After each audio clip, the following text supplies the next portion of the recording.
Исәнмесез, мөхтәрәм тамашачыларыбыз. Татарстан Яңа Гасыр каналында татарлар тапшыруы үз эшен башлап җибәрә. Илдә мөһим вакыйга бөтен Россия халык санын алу бара. Сез дә, мөхтәрәм тамашачыларыбыз, үз сүзегезне әйткәнсездер дип ышанып калабыз. Бүген безнең программада тапшыруыбызны татар дөньясы яңалыкларыннан башлыйбыз. Кемерово шәһәрендә татар төбәк тарихын өйрәнүчеләрнең беренче җыены узды. Иң мөһим яшьләребез өчен татар халкының тарихын саклап калырга кирәк. Башкортстанның Яңа Балыклы авылы тарихы. Монда инде төмәннәр, татар төмәннәре һәм шукындырылган керәшеннәр яшәгән. Милләттәшләребезне берләштерүче Минкадир Хаҗи Рәҗәпов. Юлларыбыз безнең чыкырлы. Чип китә кулясак, менеп китәгә искә табашының белән дә инде тормышны тигезләп барырга кирәк. Татар дөньясында көн сайын бик күп яңалыклар, бихисап чаралар үткәрелә. Аларны сезгә җиткерү максатыннан татарлар тапшыруында татар дөньясы яңалыкларын тәкъдим итәбез. Халык санын алуда онлайн рәвештә 14 ноябрьгә кадәр катнашып була. Моңа кадәр бу мөмкинлек 8 ноябрьгә кадәр генә бирелә иде. Россат мәгълүматларына караганда, онлайн рәвештә исәпкә алуны һәр 4нче катнашучы сайлый. Халык санын алуга бәйле иң күп шикаятлар Башкортстан, Төмән һәм Ульяновскидан килә. Бу хакта Сергис адвокатлар коллегиясе партнеры юрист Гөлнара Сергеева безнең каналга белдерде. Бөтен дөнья татар конгрессына 227 мөрәҗәгать кергән, аеруча Башкортстанда мөрәҗәгатлар күп булуын әйтте ул. Административ давление да бар дип әйтәләр, аннан кеше сөйли, татар авыллары, аларга күбрәк, аларны Википедиядә да язалар башкорт авылы дип. Алар бөтенесе әйтәләр, без татарча гына сөйләшәбез, бер башкорт монда тормый. Алай да барыбер аларга кайвакытны алар портал госуслуг аркылы үзләре язсалар үзен, аннан әйтә башлыйлар, нигә сез госуслуг аркылы язылдыгыз? Менә безнең переписчик килә дә, ул сезне үзе яза дип, шундый да гаризалар безгә бар. Үзбәкстанның Наваи шәһәрендә Сабан туен бәйрәм иткәннәр. Җыенда Наваи шәһәрендә яшәүче татарлар, шулай ук төрле милләт вәкилләре һәм шәһәр халкы катнашкан. Бәйрәмдә күргәзмәләр оештырылган, татар милли ризыклары урын алган, тавыннар корылган, кул эшләнмәләре, татар әдәбияты тәкъдим ителгән, милли уеннар һәм ярышлар үткәрелгән. Бу атнада татар дөньясы 2 шәхесен югалтты. 67 яшендә шагыйрә Фәйрүзә Мөслимова вафат булды. Ул бер тауда 10 чишмә, ярату яралары, апрель кары, алтын йозак исемле китаплары белән билгеле. Төркиянең Измир шәһәрендә татар оешмасы җитәкчесе Бегзат Акташ та вафат. Ул яманшыш белән авырган булган. Измирдә татарлар оешмасын ул 2012 елдан бирле җитәкләде. Акташ Казан татарларының авылы Госманиядә җирләнде. Казанда Роберт Миңнуллин исемендәге балалар һәм яшүсмерләр өчен иң яхшы әдәби әсәргә конкурс игълан ителде. Бәйге 4 жанрны үз иченә ала: шигырь, проза, комикслар һәм скетчлар. Күләме беренче урынга 120 мең сум вәгъдә ителә. Краснодарда татарлар турында рәсемнәр бәйгесе игълан ителде. Бу кием элементы, түбәтәй, милли костюм, әкияти персонажлар, биналар, орнамент һәм башкалар булырга мөмкин ди оештыручылар. Мөхтәрәм тамашачыларыбыз, бөтен дөньяга сибелеп яшәүче милләттәшләребезнең яңалыклары, зур башлангычлары, чаралары хакында безгә җиткереп тора аласыз. Адресыбыз экранда.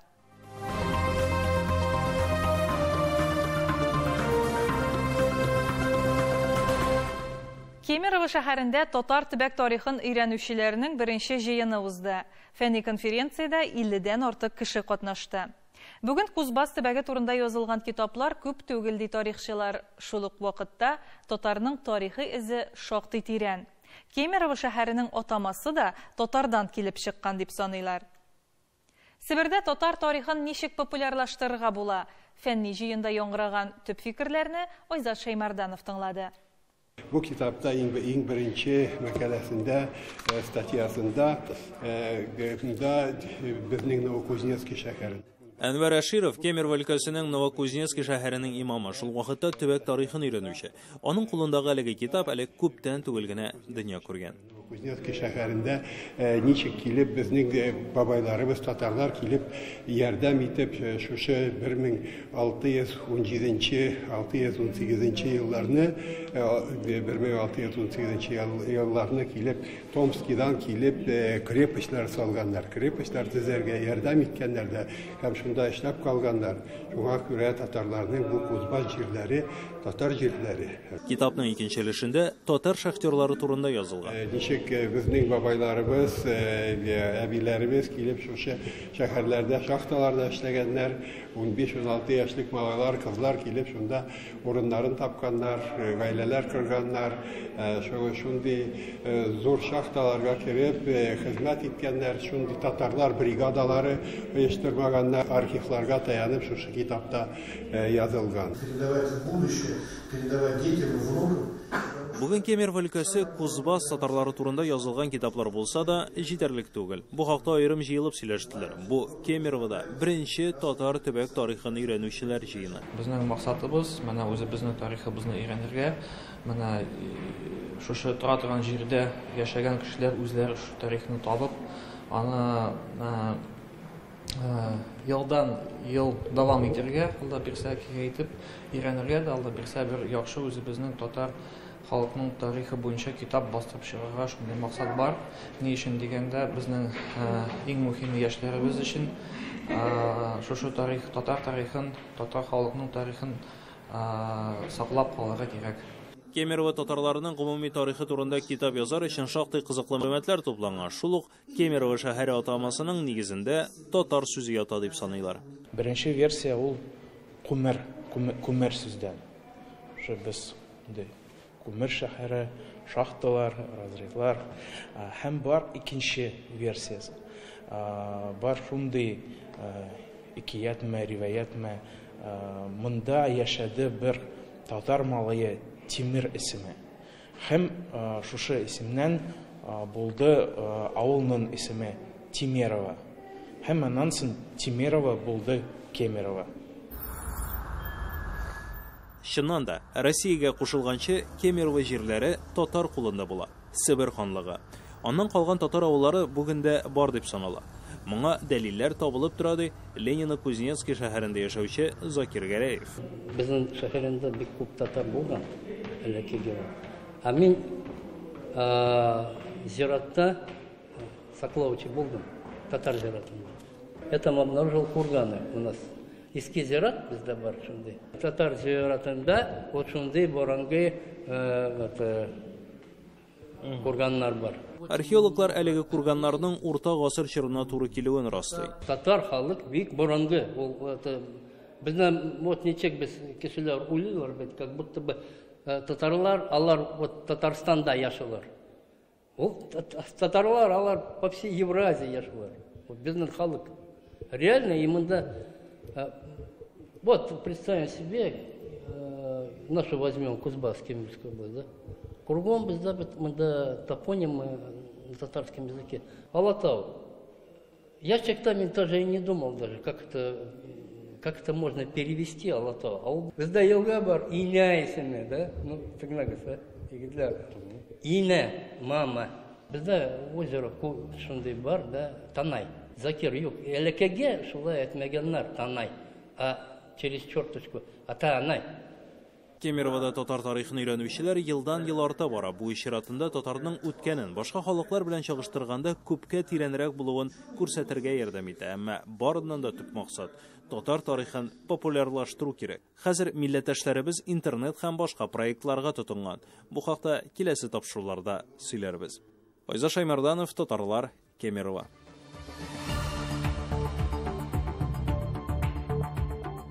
Сез татарлар тапшыруын карыйсыз программабызның икенче өлешендә.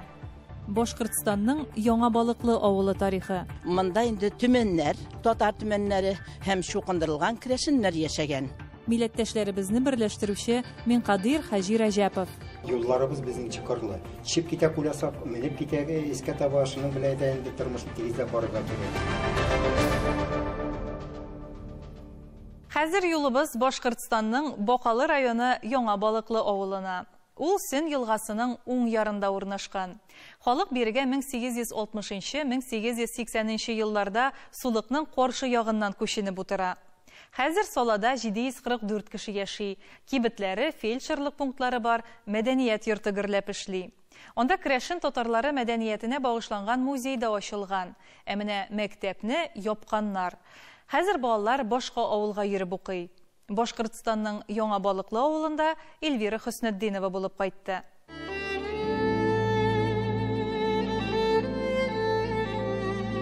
Яңа Балыклы авылының тарихы чагыштырмача яңа. Элек монда урманнар шаулап торган. Бу җирләр Оренбург волости Бәләбәй уезына караган.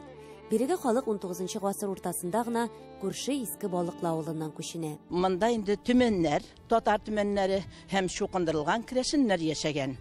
Шуннан соң авылда агайлар җыелышканнар, сөйләшкәннәр. Булай булмый бит. Авыл зурайды. Без сыймыйбыз хәзер авылга. Иркенәйде. Әйдәгез, беребез икенче җиргә күчеп утырыйк. Сөннең тыя да бик матур дип уйлашканнар. Шундый шат килеп чыккан. Алар бау тотып, кем беренче үскә чыга, шул халык икенче җиргә, сөннең икенче ягына күчеп утыра дип сөйләшкәннәр. Төмәннәр тик тормаганнар, ипләп кенә кергәннәр дә Алексей дейне юмалап, шун үлчәп куйганнар. Башта бирегә 8 гаилә күченгән, алар мондагы урманнарны чистарта үйләр сала башлаган. Тик Сөн буеннан ерак китмәгәннәр. Тарихи чыганаклар буенча, беренче күченүчеләр арасында Якимов фамилияле кеше булган. Аның әбиләре булган. Әбиләре ни дигән? Бәбәйне сөйгән чагында, "Эй, минем йомшагым, эй, минем йомрыкаем" дип әйтеп сөйә икән. Шуннан буларга инде йомрыкаем дигән Якимовларга кушамат та алып калган.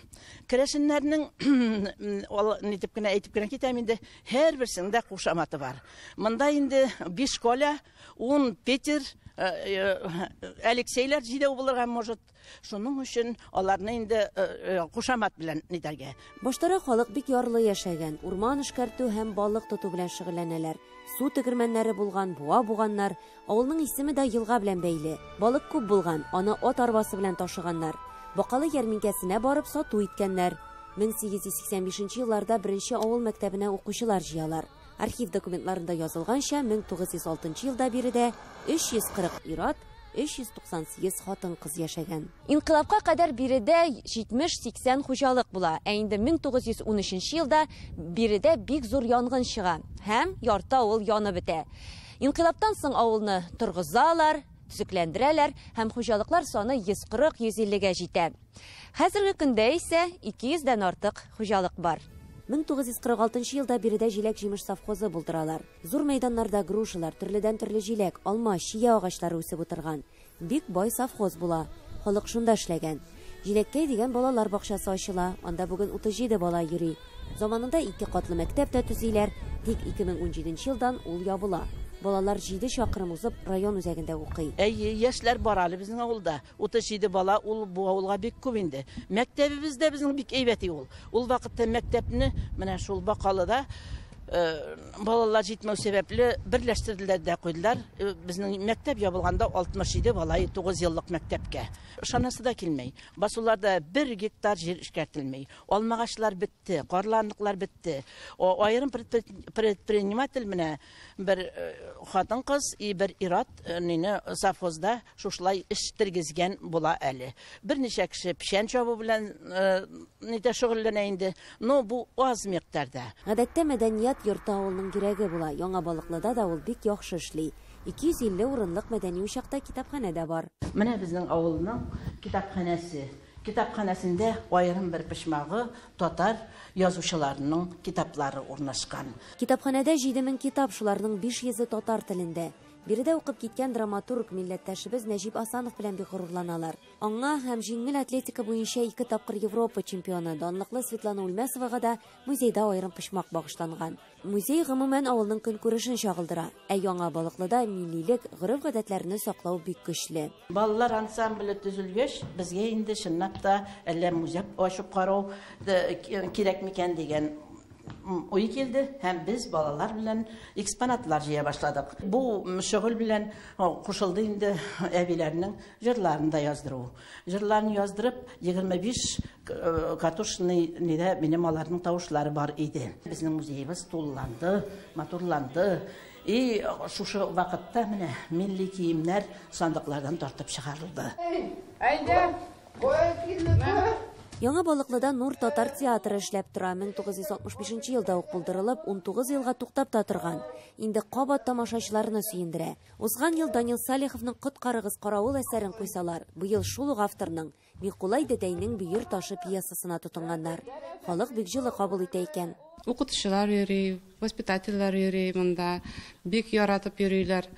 Монда нык кызык. Награк син жол итәсең, чем иде.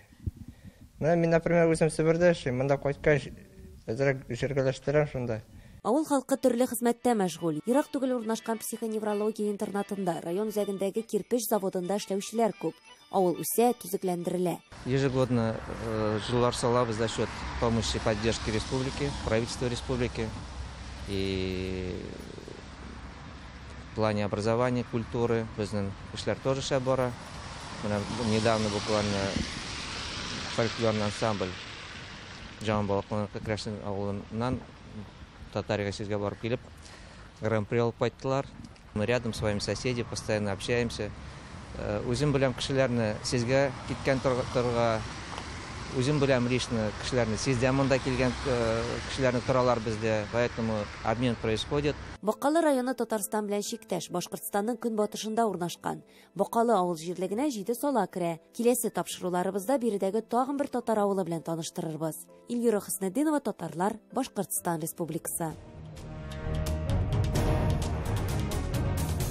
Безне Аллаһ Таala тaqdir кылган икән, без татар булып туарга.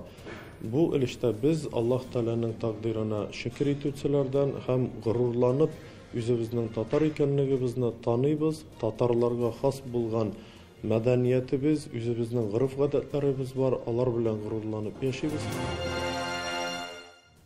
Җәмгыятьтә һәм кеше тормышында аерым шәхесләрнең роле, аларның иҗтимагый хәрәкәттәге эшчәнлеге зур урын алып тора. Алар байтак эшләрне үзләре үк башлап йөри, оештыра, кайчандыр хыялда гына булган теләкләрне тормышка ашыра. Шундый сирәкләрнең берсе Чуашстанның Яңа Чабаксар шәһәр мәчете имам хатибы Минкадир Хаҗи Рәҗәпов. Ул моннан 20 ел элек беренче тапкыр шәһәрдә яшәүче татарларны җыеп, мәхәллә оештыра, мәчет төзү эшенә алына, мәчет каршында гарәп һәм татар телләрен өйрәнү дәресләрендә җайга сала. Безнең хәбәрчебез Рамис Сафин Яңа Чабаксарда булып, Минкадир аганың гаилә тормышы һәм иҗтимагый эшчәнлеге белән танышып кайтты.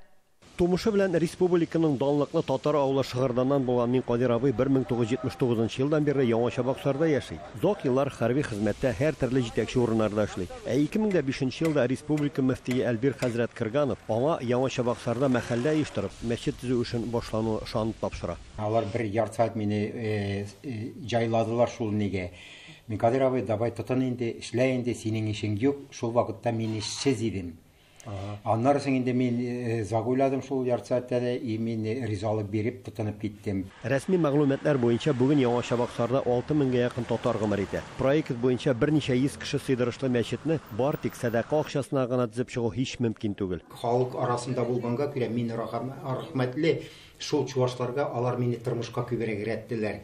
Алар укыганда да күп булыштылар, үзгәсендә дә күп эшләделәр. Бу мәчет төзелешендә дә чуашлар күп ярдәм итте безгә. Зур авырлыклар белән төзелгән мәчетне өлгертеп кергәч, Минкадир абый шәһәр татарларын мәчеткә тарту, аларга халкыбыз һәм динебез тарихын тирәнтен өйрәнү өчен төрледән-төрле чаралар уйлап таба. Кызыклы очрашулар, сорау-җавап кичәләре оештыра. Яшьләр дә күп киләләр, яшьләр белән бергәләп аларны мәчеткә җәлеп итмәкелебез.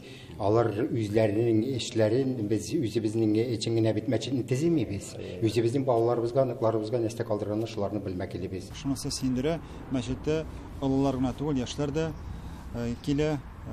Әлхәмдүлиллә, мәчет бик матур төзелгән, бөтен шартлар тудырылган, биредә инде дәресләр дә алып барыла, зур эшчәнлек алып барыла. Минкадир хәзрәт бик тырыша, бик зур кешеләр сарыф итә. Мин Кадир аганың тормыш иптәше Әлфия апа да бүген Казанның танылган Мөхәммәдия мәдрәсәсендә укый. Үземнең шунда укырга керә алуым белән горурланып йөрим ди 2нче курс шәкерте. Бик каты яхшы укыталар, шундый укытучылар стильный. Аларга Алланың рәхмәте яусын. Алла саулыкларын бирсен. Семья бәхете бирсен, үзләренә саулыклы булсыннар. Шундый сильныйлар, шундый яхшы укыталар. Бер дә белмәгәннәрне хәзер шундый яхшы дип Мин Кадир белән Әлфия апа 43 ел гомер итеп 2 бала үстергәннәр. Бүген 5 аныклары белән сөенеп яшиләр. Бала аныклары аерым яшәсәләр дә, ялларда һәрчак әти-әни, әби-баба янында. Хәзерге заманда аеруча балаларга әби-бабай тәрбиясен бирергә кирәк ди Мин Кадир хәзрәт. Киләләр, кочаклашалар, сөйләшәләр, уже аңлыйлар безнең нигә. Әкрен генә нитеп аларны үз телебезне аңлатырга, өйрәтергә, татарча нитәргә, да әти-әниләр нәрсә өйрәткәнне biz kullanabız tırmışımızda. Ник дигәндә, алар тепле булган картлар, карцыклар. Алар бер качанда онытмыйлар. Без әйтәбез, сез хәзер урысныкына или чуашныкына бәйләнсәгез, аларның азбарына керәсең дә, аларның килә дә дуңгызлар нык итә дип. Аларны шулай куркыта иде, алар дуңгыздан бик каты куркалар иде. Бит шуның белән алар кая барсалар да уже беренче көннән ирегә тотындылар авылга, авыл кызлары белән. Аларның да уйларында да булмады, что башка милләткә керер дип. Мин Кадир абый хәзер мәчеткә балаларын гына түгел, аныкларын да йөртә башлаган. Алар да Коръәнне үзлегеннән укыйлар. Бисмиллаһир-рахманир-рахим. Алхамдулиллаһи раббил алямин. Рахманир-рахим. Маликил йомиддин. Ияка набуду ва ияка настаин. Әби бабай аныкларга Коръән серләре белән бергә гаилә тормышы нигезләрендә өйрәтәләр. Савыт-саба действительно шалтырамыйча тормый. Тем более мин әйтәйдем үзем дә әлегә юлларыбыз безнең чыкырлы. Чыкырлы дигән сүз ул чип китә куласак, менеп китәгә искә табашының белән дә инде тормышны тигезләп барырга кирәк. Без инде күпме бергә торабыз, айыплар миндә дә булгандыр, инде булмаган түгел. Төрле яктан булгандыр ул. Әлхәмдүлилләһ, шәкер дөрес юлга менеп басып, дөрес юлларны алып китеп, гаиләдә дә үзебезнең балаларыбызга да шуларны өйрәтәбез. Әйтелгән бит, ирләр кайнаррак булса, хатыннарга берсә авызда тотылыр. Беребез доласа, икенчебез берсәк нитебрәк тора. Туктабрак. Мин беркачан дачасын кайгырмадым, квартирасын кайгырмадым, ланнарысын кайгырмадым. Бөтен нәрсәне садикны да ул алды, садиктан да ул йөртә иде. Мин ланнарысын да кайгырмадым, тормыш өчен дә кайгырмадым. Бөтен эшне улап бара. Борынгылар дөрес әйткән, гаиләдә буйың бер булу түгел, уйың бер булу мөһим. Сикәлтәле тормыш юлларында аеруча баш белән телнең дус булуы да тату гаилә нигезе ди Мин Кадир абый. Чувашстаннан Рамис Сафин, татарлар. Бүгенгә менә шулар. Тапшыруыбызны Мөдәррис Вәлиев сүзләре белән төгәллибез. Исемен югалтып кына халык үлми, телен оныткан халыкның тамыры кырый. Ана телебезне кадерләп, саклап яшик. Сау булыгыз.